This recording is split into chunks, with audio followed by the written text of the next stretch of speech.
Hello friends, welcome to my Shali's recipes. இப்போ நம்ம ஷாலிஸ் ரெசிபீஸில் ஒரு சூப்பரான லஞ்ச் பாக்ஸ் ரெசிபி தான் ஃப்ரெண்ட்ஸ் பண்ண போகிறோம். பார்க்கும் போதே உங்களுக்கு தெரிஞ்சிருக்கும் என்ன ரைஸுன்னு. ஆமாம் ஃப்ரெண்ட்ஸ், நம்ம இன்றைக்கி லெமன் ரைஸ் தான் பார்க்க போகிறோம். இது வந்து நல்லா உதிரியாக சூப்பராக டேஸ்ட்டாக எப்படி பண்ணுறது இந்த வீடியோவில் பார்க்கலாம். வாங்க இப்போ வீடியோக்குள்ளே போகலாம். ஃபஸ்ட்டு ஒரு பவுல் எடுத்துக்கோங்க. இதில் ஒரு 2 கப் அளவுக்கு வேக வச்ச சாப்பாடு எடுத்துக்கலாம். இது பார்த்தீங்கன்னா நல்லா சாஃப்டாக வெந்திருக்கணும். ரொம்ப குழையே இல்லாத அரிசியாக எடுத்துக்கோங்க. இப்போ இது கூடவே ஒரு 2 டீஸ்பூன் அளவுக்கு எண்ணெயும் சேர்த்து நல்லா மிக்ஸ் பண்ணிவிட்டு இதை அப்படியே ஆற வச்சிடலாம். சூடாக இருக்க அது வந்து சீக்கிரமாக குழைய ஆரம்பிக்கும். அதனால ஃபேன் காற்றுல ஆற வச்சுருங்க. அந்த நேரத்தில் இப்போ ஒரு பேன் எடுத்துக்கோங்க. இதில் ஒரு 3 டேபிள் ஸ்பூன் அளவுக்கு எண்ணெய் சேர்த்துக்குங்க. இப்போ வந்து நான் ஒரு கைப்பிடி அளவுக்கு கொஞ்சமாக வந்து வேர்க்கடலை சேர்க்குறேன். இது வந்து ஆப்ஷனல் தான். உங்ககிட்ட இல்லைனாலும் நீங்கள் ஸ்கிப் பண்ணிக்கலாம், ஒன்றும் பிரச்சனை இல்லை. நல்லா நம்ம சாப்பிடும்போது கொஞ்சம் க்ரன்ச்சியாக இருக்கும். அதுக்காக ஒரு 2 டேபிள் ஸ்பூன் வேர்க்கடலையும் 2 டேபிள் ஸ்பூன் அளவுக்கு முந்திரியும் சேர்த்து பொன்னிறமாக வறுத்துட்டு இதை வந்து தனியாக எடுத்து வச்சுருங்க.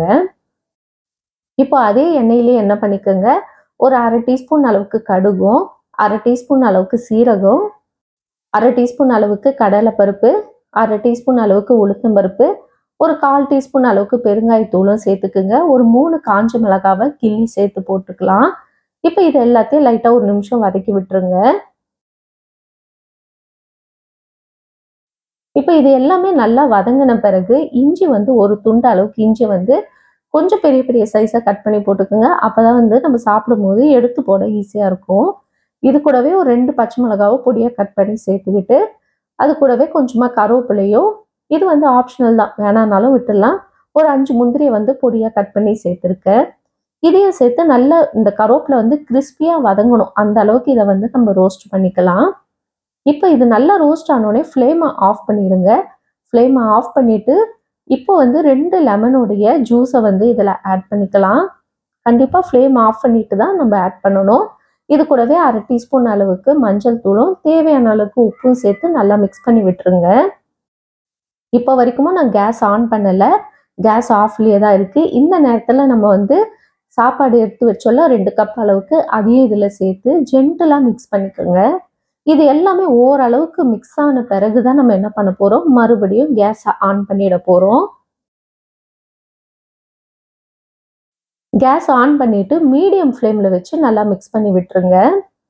இப்போ இதில் ஒரு 2 டேபிள் ஸ்பூன் அளவுக்கு பொடியாக கட் பண்ண கொத்தமல்லியும் கொஞ்சமாக கருவேப்பிலையும் சேர்த்துட்டு நம்ம ஜென்டலாக இதை நல்லா மிக்ஸ் பண்ணிட வேண்டியதான். அவ்வளோதான், ஒரு சூப்பரான அருமையான லெமன் ரைஸ் நம்மளுக்கு ரெடி ஆயிடுச்சு. இது எந்த டைம் நீங்கள் சாப்பிட்டாலும் நல்லா ஜூஸியாக இருக்கும், ஆனால் நல்லா பார்க்க உதிரியாக இருக்கும். அவ்வளோதான். இப்போ இதை நீங்கள் வந்து சாப்பிடும்போது நம்ம ஏற்கனவே வறுத்து வச்சோம்ல முந்திரி, திராட்சை, இது எல்லாத்தையும் மேலே போட்டு நீங்கள் வந்து லஞ்ச் பாக்ஸ் கொடுத்து அனுப்புங்க. பசங்க நல்லா விரும்பி சாப்பிடுவாங்க. அவ்வளோ ஒரு டேஸ்ட்டாக இருக்கும். கண்டிப்பாக ட்ரை பண்ணி பாருங்கள். இந்த மாதிரி சிம்பிளான வீடியோஸ் பார்க்குறதுக்கு நம்ம சேனலை மறக்காமல் சப்ஸ்கிரைப் பண்ணி வச்சுக்கோங்க ஃப்ரெண்ட்ஸ். இன்னொரு வீடியோவில் உங்களை சந்திக்கிறேன். பாய் பாய் ஃப்ரெண்ட்ஸ்.